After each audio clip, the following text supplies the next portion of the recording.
திருச்சிற்றம்பலம். ஹர நம பார்வதிபதே ஹர ஹர மகாதேவா. தென்னாடுடைய சிவனே போற்றி, எந்நாட்டவர்க்கும் இறைவா போற்றி.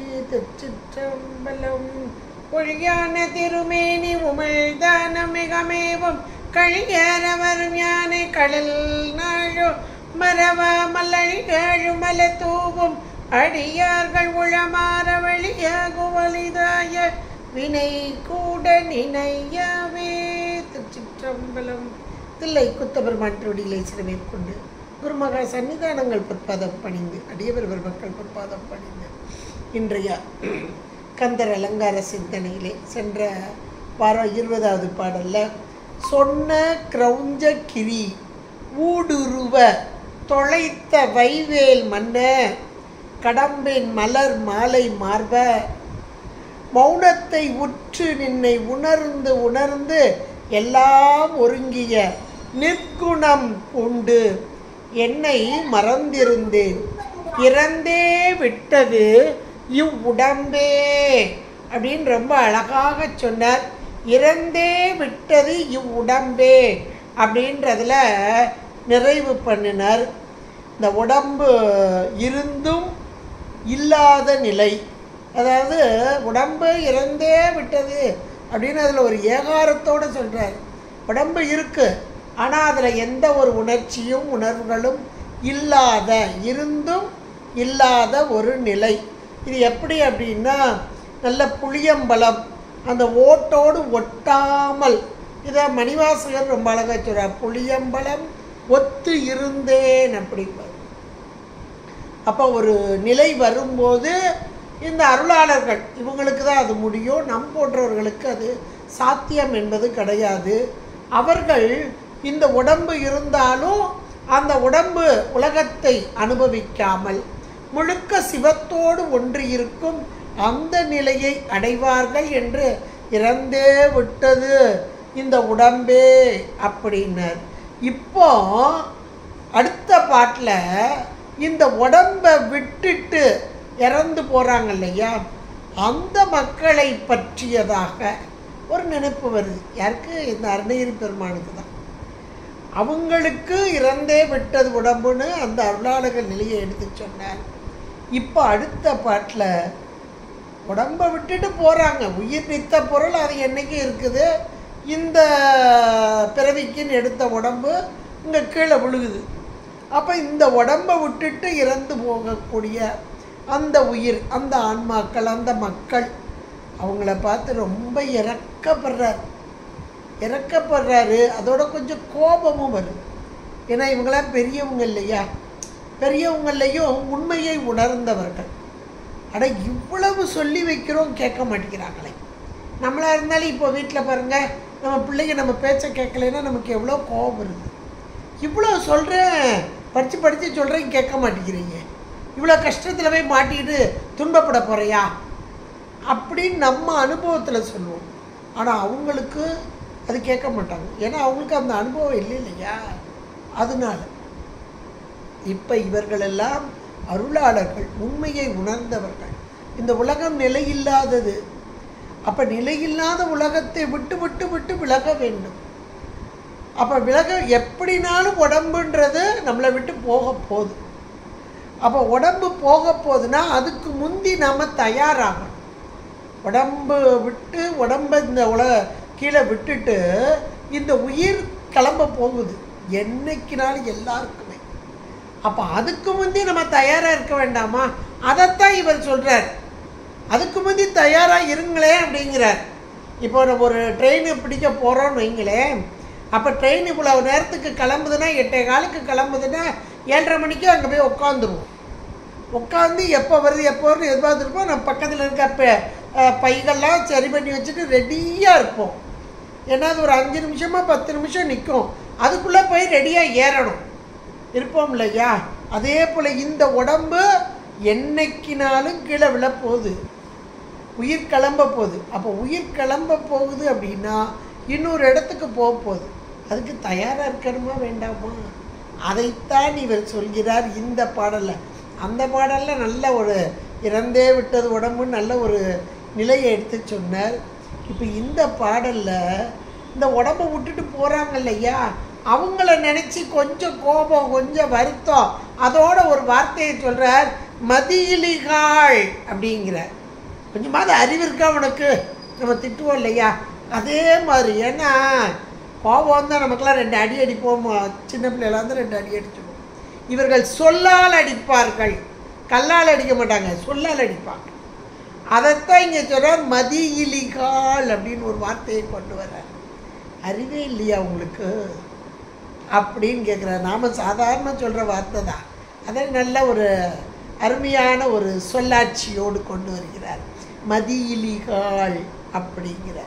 அது எப்படி சொல்கிறார் பாருங்க இந்த பாட்டு. அடுத்த பாட்டில், கோழி கொடியன் அடி பணியாமல் குவளையத்தே வாழக்கருதும் மதியிலிகாள். அருமையாக சொல்கிறார். அதாவது வாழணும்னு நினைக்கிறீங்க இல்லையா, நம்ம எல்லாருமே வாழணும்னு நினைப்போம். அது என்னங்க, வாழணும்னு நினைக்கலையே அப்படின்னு யாருமே சொல்ல மாட்டோம். இந்த உலகத்திலே நாம் இருக்கிற வரைக்கும் வாழ்தல் அப்படின்னா என்ன பொருள்? நல்ல பேரோடும் புகழோடும் செல்வத்தோடும் இருக்கிற நல்ல உடம்புல ஆரோக்கியத்தோடு வாழ்கிறதா வாழ்க்கை.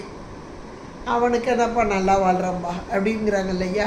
அப்போ அந்த வாழ கருதும், இந்த குவளையத்தே வாழ கருதும் மதியிலிகாள். இந்த உலகம், இந்த உடம்பு நமக்கு கொடுக்கப்பட்டிருக்கு. அது ஒரு குறிப்பிட்ட காலம்தான், எல்லாருக்குமே ஒரு குறிப்பிட்ட காலம். இவ்வளோ காலம்னு சொல்லி ஃபிக்ஸ் பண்ணி தான் அனுப்புகிறார் சுவாமி. இதை நம்ம அருளாளர்கள் எல்லா திருமுறைகளாகட்டும், திருப்புகளாகட்டும், வேறு எந்த நீங்கள் நூல் எடுத்தாலும் சரி, அருள் நூல்கள் எல்லாமே நமக்கு இதை சொல்லுகிறது. குறிப்பிட்ட காலம் மட்டுமே இருப்பதற்கு கொடுக்கப்பட்ட இந்த உடல். அப்போ இந்த உடல் இருக்கும்போதே இறை வழிபாடு. அது ரொம்ப அழகாக ஒரு வார்த்தையை சொல்கிறார், கோழி கொடியன் அடிபணியாமல் அப்படின்னு ஒரு வார்த்தையை கொண்டு வர்றார். முருகப்பெருமானுடைய கோழி கொடியை இங்கே சொல்கிறார். ஏனென்றால் ஒவ்வொரு இடத்துலையும் ஒவ்வொரு விதமாக சொன்னார். முருகப்பெருமானுடைய மயிலை சொன்னார், வேலை சொன்னார், இங்கே கோழி கொடியை சொல்கிறார். இந்த கோழிக்கொடி என்பது எப்படிப்பட்டது? அது கோழின்றது சேவலும் கோழி ரெண்டுமே இருகூறாக்கப்பட்ட சூரபத்மானே இந்த வேலை ஆயுதத்தால் இருகூறாக்கி 2 ஆன்மாக்கள் ஒரு உடம்பு. அப்போ இந்த 2 ஆன்மாக்கள் அசுர குணம் கொண்டதான அசுர குணம்தான். அந்த அசுர குணம் கொண்ட 2 ஆன்மாக்கள் ஒரு உடம்புக்குள்ளே இவ்வளவு காலம் இருந்துச்சு. அப்படிப்பட்ட அசுரகுணம் படைத்த ஆன்மாவை இந்த வேலாயுதம் பாய்ந்ததால், ஞானமே வடிவான வேலாயுதம் பாய்ந்ததால் அஞ்ஞானம் நீங்கி இப்போ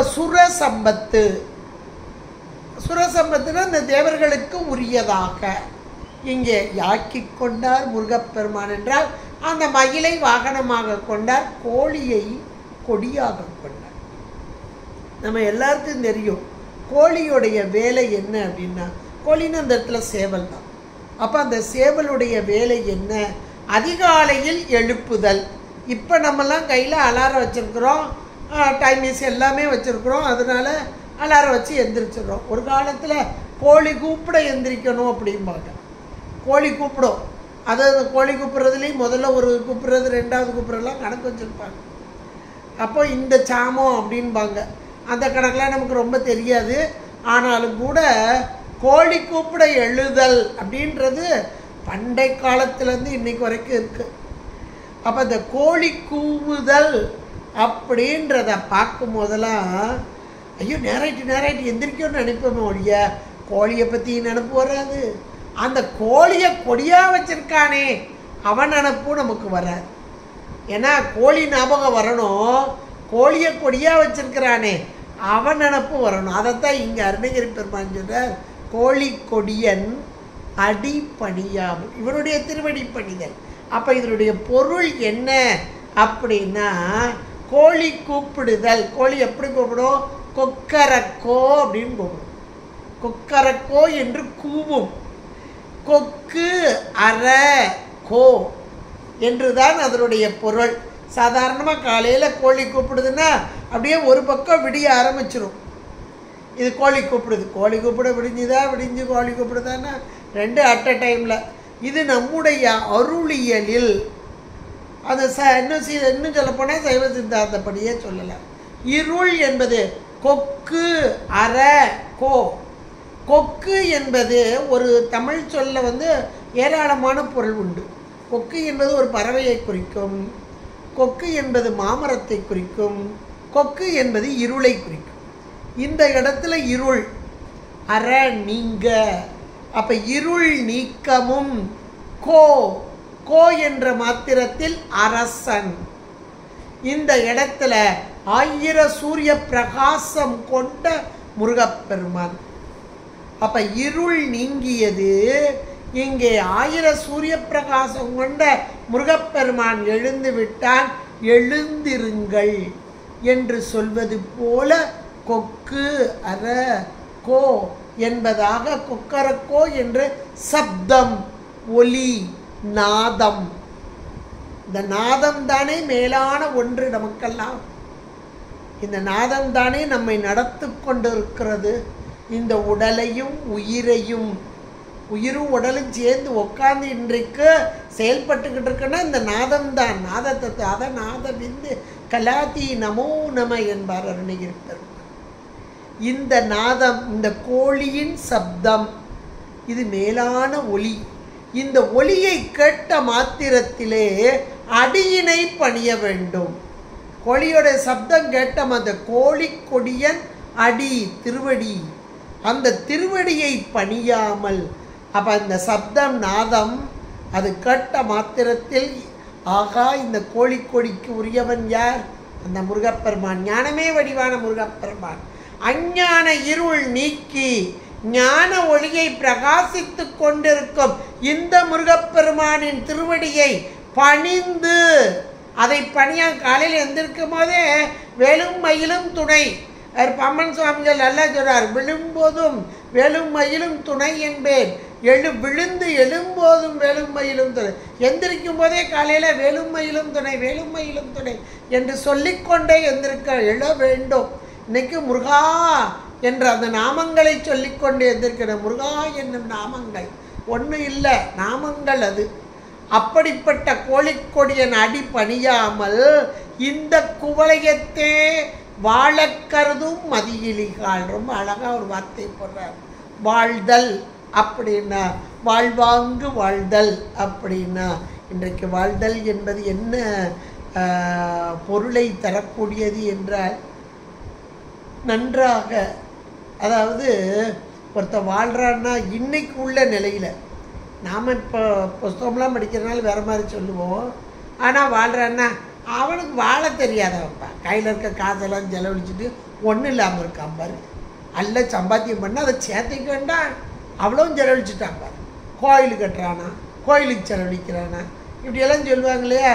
அப்போ வாழ தெரியாதவங்களுக்கு சொல்லக்கூடிய இன்னைக்கு உலகத்தில் அதுதான் டெஃபினிஷன். ஆனால் நம்ம அருளாளர்கள் அப்படி சொல்லலை. அதுலேயும் நம்ம 63 நாயன்மார்களாகட்டும் பெரியவர்களாகட்டும் இன்றைக்கும் அத்தனையும் சிவ புண்ணியங்களாக, இறை அருளுக்காக, சிவ புண்ணியங்கள். இந்த புண்ணியத்தை சேர்த்து வைக்க யாருக்கு சேர்த்து வைக்கிறோம்? நம்முடைய உயிருக்கு.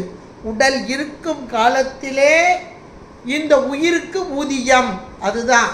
இதுதான் ரொம்ப முக்கியமான ஒன்று. அருளில்லாருக்கு அவ்வுலகம் இல்லை, பொருளில்லாருக்கு இவ்வுலகம் இல்லை அப்படிம்பாங்க.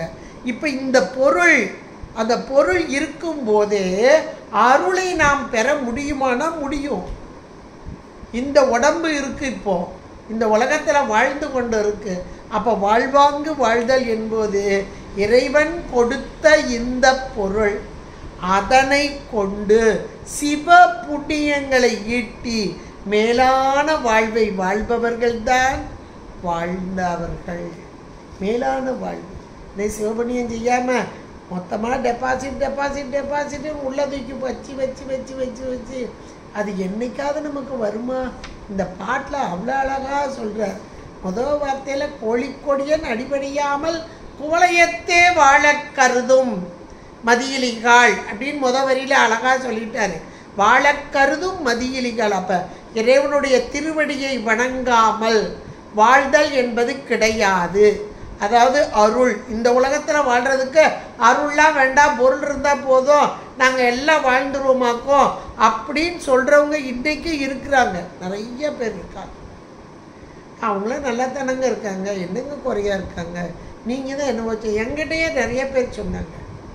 அவங்களாம் நல்லா தானங்க இருக்காங்க, நல்ல வசதி வாய்ப்பு எல்லாமே இருக்கே, இந்த உலகத்தில் அவங்க சௌகரியமாக தானே இருக்கிறாங்க. இந்த உலகத்தில் இப்போ சௌகரியமாக இருப்பதை வைத்து அவர்கள் வாழ்கிறார்கள் என்று சொல்வது மிகுந்த அபத்தமான ஒன்று.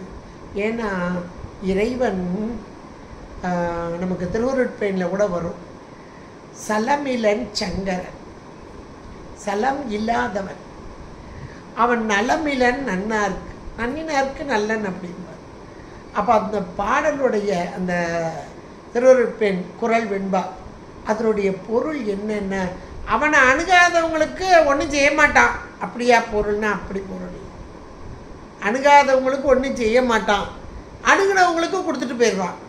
அப்போ அடுத்த வார்த்தை என்ன போடணும், அப்போ அவன் பாரபட்சமானவன் சொன்னான், அவன் பாரபட்சம் இல்லாதவன்ல சொல்லிட்டு போயிட்டார் அடுத்த வார்த்தையில், ரெண்டாவது வரியில் சலமிலன் பேர் சங்கரன் போயிட்டார். அப்போ அதனுடைய பொருள் என்ன அப்படின்னா, இந்த உலகத்தில் வாழும் மக்களுக்கு யார் இறைவனையே அண்டி தொண்டு செய்து இறை நிலையில் வாழ்வார்களோ அவர்களுக்கு இறை அருள் இன்பத்தை கொடுப்பார். அருள் இன்பம் வேறு, பொருள் இன்பம் வேறு. அப்ப அவரை நன்னியவர்களுக்கு அவன் தரக்கூடிய அந்த பேரின்ப வாழ்வு கிடைக்கும், இந்த உலகத்திலே கிடைக்கும். அம்மையும் இம்மையே என்று சொன்ன திருவருட்பயன் 99 இருக்கு. அப்ப இந்த உலகத்திலேயே அந்த பேரு பெறுவார்கள். ஆனால் நன்னாதற்கு நல்லன் என்ற மாத்திரத்தில், ஆனால் இறைவனையே நினைக்காம உலக இன்பத்தையே நுகர்ந்து கொண்டு வாழ்கிறார்கள் பாருங்கள், அவர்களுக்கு அவர்களுடைய வினை பயனை அனுபவிக்கும் வண்ணமாக. அப்ப வினை பயன் என்பது முன் செஞ்ச நல்வினையின் காரணமாக ஏராள நன்மைகள், அதையெல்லாம் அனுபவிக்க போட்டுருவார் சாமி. அப்ப உலக இன்பத்தை அனுபவிப்பது அவர்கள், இறை இன்பத்தை அனுபவிப்பவர்கள் இவர்கள். அதைத்தான் அந்த பாட்டு சொல்லிச்சு. இங்கேயும் அதைத்தான் அழகா சொல்றார், கோழிக்கொடியன் அடிபணியாமல் குவளையத்தே இந்த உலகத்திலே வாழக்கருதும் மதியிலிகாய். அப்ப இந்த உலகம் என்பது கர்ம பூமி, நாம் செய்த, ஏன்னா அடுத்தாப்புல அதை சொல்றார், உங்கள் வல்வினை நோய் அப்படிங்கிறார், ஊழில் பெரு வலி உண்ண ஒட்டாது அப்படிங்கிறார். அப்ப வினைக்கு ஏற்ற உடம்பை பெற்ற நாம் வினைக்கு ஈடாக இன்றைக்கு இறைவன் நம்மை செலுத்தி கொண்டிருக்கிறார். அப்ப இறைவனை நினைக்கிறோம், நினைக்கல, நமக்கு என்ன விதிச்சிருக்கோ அதுக்கு பேர் தான் விதின்னு சொல்லுவாங்க. அதைத்தான் இங்க ஊழ் அப்படிங்கிறார், ஊழில் பெரு வலி அப்படிங்கிறார். ஊழ் வந்து உகுத்து ஊட்டும் அப்படிம்பாங்க. அவங்களுக்குரிய வினைக்கு ஏற்ற, அது நல்லது செஞ்சால் நன்மையாக, தீயது செய்தால் தீமையாக, இப்படியெல்லாம் வந்து வந்து ஊட்டி விட்டுட்டு போயிடும். ஆனால் இறை அடியவர்களுக்கோ இறைவன் அவருடைய அந்த அருளை தந்து விட்டுவார், அந்த அருள் இன்பத்திலே திளைக்க வைத்து விடுவார். அதுதான் நன்னினார்க்கு நல்லன் அப்படின்ற அந்த வார்த்தை. இல்லை, ஞானசம்பந்த பெருமான் ரொம்ப அழகா சொல்றார் அந்த வினை கோட்பாடு. கைவினை செய்து எம்பிரான் கழல் போற்றுதும் நாம் அடியோம், செய்வினை வந்து எம்மை தீண்டப் பெறா திருநீலகண்டத்தின் மீது ஆணையிட்டு சொல்கிறார் என்றால், அப்ப கோழிக்கொடியனை அடிபணிய வேண்டும். அப்படி அடிபணியாமல் குவளையத்திலே வாழக்கருதும் மதியிலிகால் என்று அவர்களை அப்படியே ரொம்ப கோபம் வருது, தாபமும் வருது.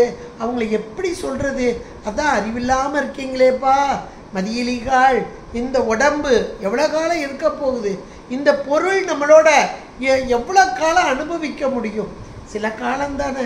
ஒரு காலத்தில் ஓடி ஓடி சம்பாத்தியம் பண்ணி வச்சுருப்பாங்க, எல்லாத்தையும் பேங்க்ல டெபாசிட்டாக வச்சுருப்பாங்க.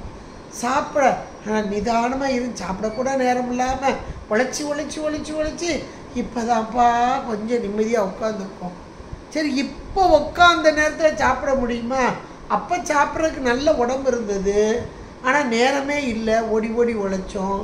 இப்போ நேரம் கிடைக்குது, உடம்பு சாப்பிட்டா ஏற்றுக்கலையே, வியாதின்னு ஒன்று வந்துட்டு சாப்பிட்றதுக்கு நல்ல நேரம் இருக்குது, ஆனால் உடம்புக்குள்ளே போக மாட்டேங்குது. எவ்வளோ துன்பங்கள் பாருங்கள். அப்போ இந்த நேரத்தில் எந்த நிலையாக இருந்தாலும், அது சின்ன வயசாக இருந்தாலும் பெரிய வயசாக இருந்தாலும் தள்ளாத வயதாக இருந்தாலும், கோழிக்கொடியன் அடிபணிதல். ஒவ்வொரு நாளும் கோழி கூவுதல் என்பது விடியல், அதிகாலை நேரம், இருள் நீங்கியது, இதோ சூரியன் வரப்போகிறது என்பதை உணர்த்தும் கோழி. அதுபோல நம்முடைய உள்ளத்திலே இருக்கும் அஞ்ஞானம் நீங்கி இதோ ஞான வடிவான முருகப்பெருமான். அப்போ அந்த முருகப்பெருமானுடைய திருவடியை பணிய பணிய பணிய அந்த கோழியின் நாதம் உள்ளேயே நமக்கு எழும்ப ஆரம்பித்து. இதுதான் சாதாரண ஒரு பழமொழி கூட சொல்லுவாங்க, கூரை ஏறி கோழி பிடிக்காதவன் வானம் ஏறி வைகுந்தம் போகிறானாம். சாதாரண கேட்டால் இது கிராமங்களில் சொல்லக்கூடிய ஒரு பழமொழி தான். கூரை ஏறி கோழி பிடிக்காதவன் வானம் ஏறி வைகுந்தம். நாம் நினச்சிக்கிடுவோம் கூரையில் அந்த காரணம் கோழி பிடிக்கணும்னா மேலே ஏறுவோம், ஏறி இந்த கோழியை ஓடி ஓடி பிடிப்போம். இதைத்தான் நம்ம நினச்சிக்கிட்டு இருக்கோம். உண்மையிலே கோழின்றது எது அப்படின்னா நாத தத்துவம். இந்த நாத தத்துவம் என்பது இங்கே நமக்கு சேர்க்கப்பட்ட தத்துவம். அது சுத்த தத்துவத்தில் முதல் தத்துவமாக இருக்கக்கூடியது. அப்போ அந்த கூரை ஏறி கோழி பிடித்தல் என்பது நாதம், அந்த கடந்த நிலை. அதை போய் பிடிக்கணும், மேலே போய் பிடிக்கணும். பிடிச்சிட்டா இதையே பிடிக்க தெரியல, நீ எங்கே மேலே போகிற பதமுக்திக்கு அப்படின்ற மாதிரி. உண்மையாக அதுதான். இங்கே இந்த கோழிக்கொடியன் இந்த பொருளை அவ்வளோ உள்ளே வச்சு தான் அவர் அனுப்பியிருக்கார். கோழிக்கொடியன் என்ற மாத்திரத்தில் நாத தத்துவத்தோடு கூடி நமக்கெல்லாம் நன்மையை செய்து கொண்டிருக்கும் இறைவன் எம்பெருமான். அந்த இறைவன் எம்பெருமானுடைய அடியை பணியாமல் இந்த குவலயத்திலே நாம் வாழ வேண்டும் என்று நினைக்கிறோமே, மதியிலிகால் என்பது போல நம்மை இங்கே எழுப்பி கூப்பிடுகிறார். சொல்லி அடுத்த வார்த்தையை சொல்றார், உங்கள் வல்வினை நோய். அதை நல்லா அண்டர்லைன் பண்ணி வச்சுக்கோங்க. இந்த வலிய வினை என்பது சஞ்சிதத்திலிருந்து ஒரு பாகம் எடுத்து இன்றைக்கு நமக்கு உடம்பாக தனு கரணம் புவனம் போகமாக கொடுக்கப்பட்டிருக்கிறது. உங்கள் வல்வினை நோய், அதுவும் நல்ல வார்த்தை. உங்கள் போட்டார், அவரவர் வினைவழி அவரவர் வந்தனர்.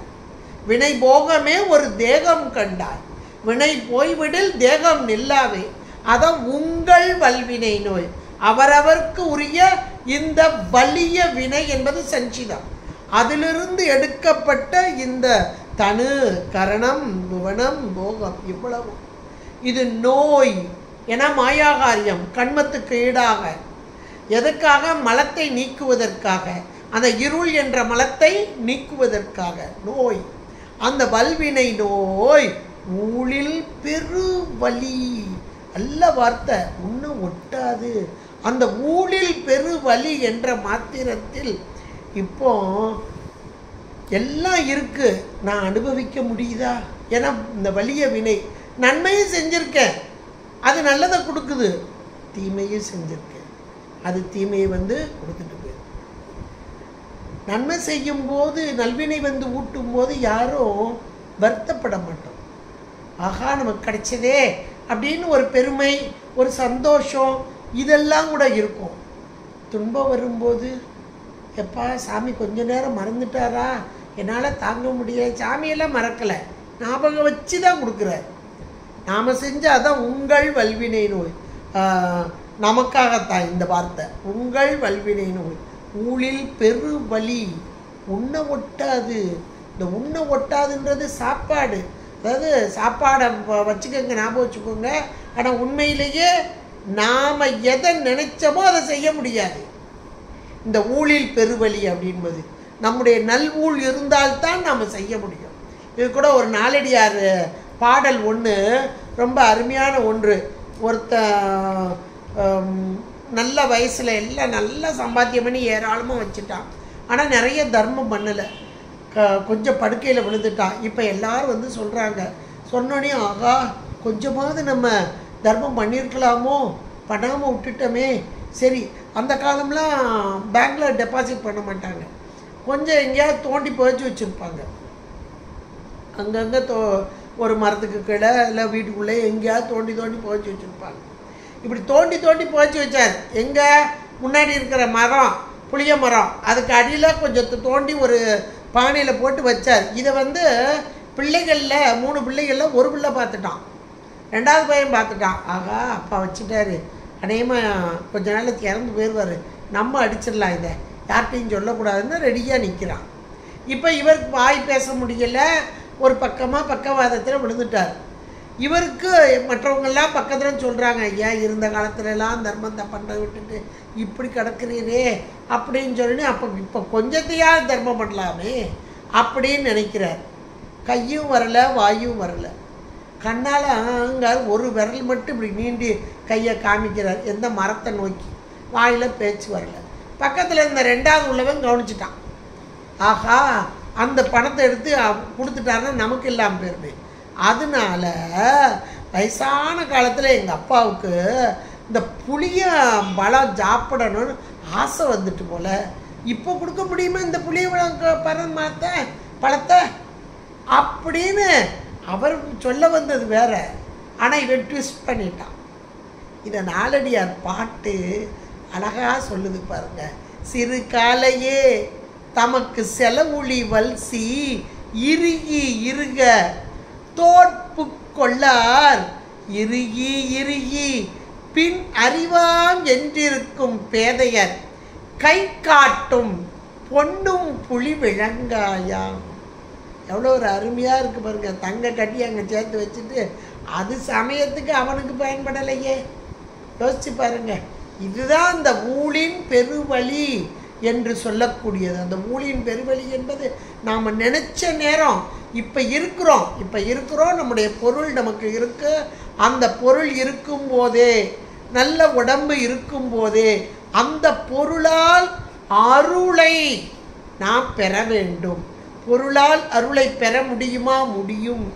நம்முடைய மக்கள், நம்முடைய 63 நாயன்மார்கள், இன்றைக்கும் வாழ்ந்து கொண்டிருக்கும் அடியார்கள் எத்தனை பேர் அந்த பொருளை வைத்து அப்படியே இந்த திருவாதூர்லாம் போனால் தினந்தோறும் சாப்பாடு.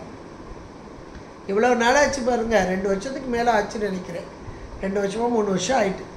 டெய்லி வர்றவங்களுக்குலாம் காலையில் டிஃபன்னாலும் சரி, டீனாலு, பிஸ்கட் எல்லாமே எப்படி வருது, எல்லாம் இறைவன் திருவருள்.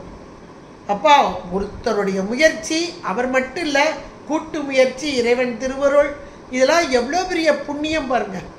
இந்த மாதிரி புண்ணியம் அப்படியே சிவப்புண்ணியம் சேர்த்து அந்த பொருள் அவர்கள் கையில் கிடைத்தது என்றால் அந்த பொருளினால் அருள், அந்த அருள் கிடைத்த மாத்திரத்தில் அவ்வுலகம், அந்த அவ்வுலக வாழ்வு மட்டும் இல்லை, இந்த உலகத்திலேயே நாம் இன்ப வாழ்வு வாழலாம். அம்மையும் இம்மையே என்பார் நமக்கு உமாபதி சிவாச்சாரியார். அதுபோல உங்கள் வல்வினை நோய் ஊழில் பெரு வலி உண்ண ஒட்டாது என்ற மாத்திரத்தில் அனுபவத்திற்கு வராது. உண்ணுதல் அப்படின்னா இன்றைக்கு சாப்பாடு, நமக்குரிய சாப்பாடு என்று நம்முடைய எழுத்து ஒரு எழுத்து அதில் எழுதியிருந்தால் தான் சாப்பிட முடியும். இன்னும் சொல்ல போனால் இந்த வார்த்தைக்கு என்ன பொருள் அப்படின்னா, உங்கள் வல்வினை நோய் ஊழில் பெருவழி உண்ண ஒட்டாது என்ற மாத்திரத்தில் இதனுடைய சரியான பொருள் என்பது நல்வினை தீவினை, அதுதான் அந்த வல்வினை நோய். அப்போ அந்த நல்வினை தீவினையின் மூலமாக நன்மையான காரியங்கள் செய்தால் இவனுக்கு ஏராளமான வசதிகள் வாய்ப்புகள் ஏராளமாக இருக்குது. நல்ல மாந்தோட்டம் ஏராளமாக, மாம்பழ சீசன், டேபிள் நிறைய இருக்குது மாம்பழம். ஒரு சின்ன பீஸ் கூட சாப்பிடக்கூடாது. நீங்கள் சுகர் இவ்வளோ இருக்குது, கண்டிப்பாக சாப்பிட்டீங்கன்னா வேறு மாதிரி ஆயிரும். எல்லாத்தையும் பார்த்துக்கிட்டே இருக்கலாம். இதுதான் ஊழில் பெருவழி உண்ண ஒட்டாது. இருந்தும் நம்மளால் சாப்பிட முடியல பாருங்க. அதனால இந்த உலகத்தில் பொருள் இருந்தும் வாழ முடியாத நிலை, அருள் இருந்தால் கண்டிப்பாக வாழலாம். இந்த பொருளையெல்லாம் அருளாக்க வேண்டும் என்றுதான் அருணகிரி பெருமான் அருமையாக இந்த பாடலை வைத்திருக்கிறார். அடுத்து சொல்றாரு பாருங்க, உங்கள் அத்தம். அத்தம்னு ஒரு வார்த்தை போறார். அத்தம்னா அர்த்தம், அர்த்தம்னா பொருள். அப்ப இந்த பொருள் எல்லாம் ஆழ புதைத்து வைத்தால் வருமோ நும் அடிப்பிறகே. நீங்கள் அந்த காலத்துலலாம் புதைச்சி வைப்பாங்கம்பாங்க. புதைச்சி வைக்கிறதுன்னு இப்போ டெபாசிட்டே இருக்கட்டுமே. டெபாசிட் இருந்தாலுமே எடுக்க முடியுமா? நினச்ச மாத்திரத்தில் இப்படி கை கால் எல்லாம் செயல்பாடு நடக்கணும், செயல்பாடு இருக்கணும், வாய் பேசணும், கை எடுத்து கொடுக்கணும். இப்படி இருந்தால் தானே போய் எடுக்கவாது முடியும். இல்லை நம்ம இப்போ ஜிபேயே பண்ணுறாங்க. அந்த ஜிபே பண்ணுறக்கே ஒரு கை கண் எல்லாம் செயல்படணுமே. சாப்பாடுக்கு நினச்ச நேரத்தில் வீட்டுக்கு வருது, ஒரு ஃபோனாவது பண்ணணுமே, ஒரு மெசேஜாவது பண்ணணுமே. இதுக்கெல்லாம் செயல்பாட்டுக்கு வேணுமே. இது பொருளால் வருமா அருளால் வருமா? இதைத்தான் இந்த வரியில் சொல்கிறார். பொருளால் வருமா அருளால் வருமா? எவ்வளோ அருமையான வார்த்தைகள் பாருங்க. உங்கள் வல்வினை நோய் ஊழில் பெருவலி உன்னை ஒட்டாது அப்படிங்கிற. ஆனால் நல்வினை செய்தவர்களுக்கு நன்மை கிடைக்கிறது உண்டு. நம்ம தீவினையே மட்டும் சொல்லக்கூடாது. ஏன்னா எத்தனையோ பேர் நன்மைகள் செய்து வைத்திருக்கிறார்கள். அப்போ அந்த நன்மைகளையும் நமக்கு கொண்டு வந்து கொடுக்குறாங்க. போட்டிருக்காரு, சாமி தான் போட்டிருக்காரு, வினை கோட்பாடை போட்டு அனுப்பியிருக்கிறார் இல்லையா? இப்போ ஒரு இடத்துல ஒரு திருமணம் நடக்குது அப்படின்னா அந்த திருமணம் நல்லா எத்தனையோ கோடியை செலவழித்து நல்ல பிரம்மாண்டமாக பண்ணிக்கிட்டு இருக்காங்க. ஆனால் அவங்க பேசும்போது ஒரு வைராட்டிகை போடுறதா பேசியிருக்காங்க பொண்ணுக்கு. அந்த வைராட்டிகை வர்றது கொஞ்சம் தாமதமாயிட்டு இவர் கொஞ்சம் பணம் கொடுக்குறதுல டிலே ஆகிட்டு. இப்போ இந்த மாப்பிள்ளை வீட்டுக்காரங்க வைராட்டிகையை காணமே எங்கன்னு கேட்குறாங்க. ஐயா ஒரு 2 மாதத்தில் வந்துடும், கொஞ்சம் இதாகிட்டு அப்படின்னு பேசுகிறாங்க. பேச்சுவார்த்தை நடக்குது. முதல் நாள் ராத்திரி, மறுநாள் காலையில் விடிஞ்சால் கல்யாணம். முதல் நாள் ராத்திரி பேச்சுவார்த்தை நடக்குது. வைராட்டிகை வேணும், இல்லைன்னா கல்யாணம் நிறுத்திடுவோம். காலையிலுக்குள்ளே எப்படியாவது கொண்டு வரலான்னு பார்க்குறாரு. அவரால் முடியலை. மணி 9 ஆகிட்டு 10 ஆகிட்டு நெருங்கிட்டு முடியலைன்னா எல்லோரும் எந்திரிங்கன்ட்டாங்க. இப்போ திருமணம் தடைபட்டு போச்சு. அப்போ பக்கத்தில் இருக்கிறவங்க எல்லாம் சேர்ந்து சொந்தக்காரங்கெல்லாம், ஏன் கவலைப்படுறீங்க? கவலைப்படாதீங்க, உங்கள் சொந்தத்திலேயே கொஞ்சம் வசதி குறைவு. வசதி குறைவுனால தான் அந்த பையனுக்கு கொடுக்கல இந்த பொண்ணை. வெளியே நல்ல வசதியான மாப்பிள்ளையாக பார்த்தாங்க. இப்போ இந்த பையனுக்கு என்ன குறைவு, இதே முகூர்த்தத்தில் இப்படியே வைங்க அப்படின்னு பெரியவங்கெல்லாம் சேர்ந்து கலந்து பேசுகிறாங்க. உடனே அங்கே இந்த பையன் மாப்பிள்ளை ஆகிட்டார். அப்போது பெரிய வீட்டுக்கு போகணும்னு இவளுடைய இது இருந்தது, அது தட்டி போச்சு. ஆனால் குணத்தில் உயர்ந்த ஒரு பையன், செல்வோன்றது எப்போனாலும் வந்துருமே, உழைச்சா வந்துருமே. அப்போ குணத்தில் சிறந்த ஒரு குணவான் வரணும்னு அவளுக்கு நல்ல எழுத்து இருந்திருக்கு. அந்த முகூர்த்தத்தில் நடந்து. அப்போ இதெல்லாம் நல்வினை தானே, நல்வூழ் தானே. அப்போ நல்வூழ் இருக்க வேண்டும் என்பதைத்தான் அருணகிரி பெருமான் இங்கே சொல்கிறார். உங்கள் வல்வினை நோய் ஊழில் பெருவலி உண்ண ஒட்டாது. உங்கள் அத்தம், அத்தம் என்றால் அர்த்தம், பொருள் எல்லாம் ஆழ புதைத்து வைத்தால் வருமோ நும் அடிப்பிறக்கே. உங்களுக்கு பின்னாடி அது வருமா? அல்லது இதுதான் அருளை கொண்டு வருமா? இந்த பொருள்தான் உங்களுக்கு அருளை கொண்டு வருமா?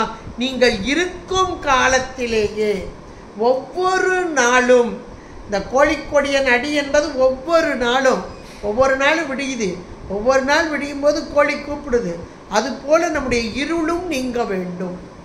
இந்த உயிரின் அறிவிலே இருக்கும் இருள் நீக்கம் பெற்று இறைவனை வணங்கி இந்த நாளிலே அடியேன் செய்ய வேண்டிய காரியம் இறைவா நீ நடத்த வேண்டும் என்று இறை அருளோடு கூடியதாக நம்மிடம் இருக்கும் பொருளெல்லாம் அந்த இறை வழிபாட்டிற்கும் நன்மையான காரியங்களுக்கும் செயல்பட்டால் இனி வரும் பிறவி வந்தால் பரவாயில்ல, அந்த பிறவியிலும் நன்மையே நாம் அடையலாம்.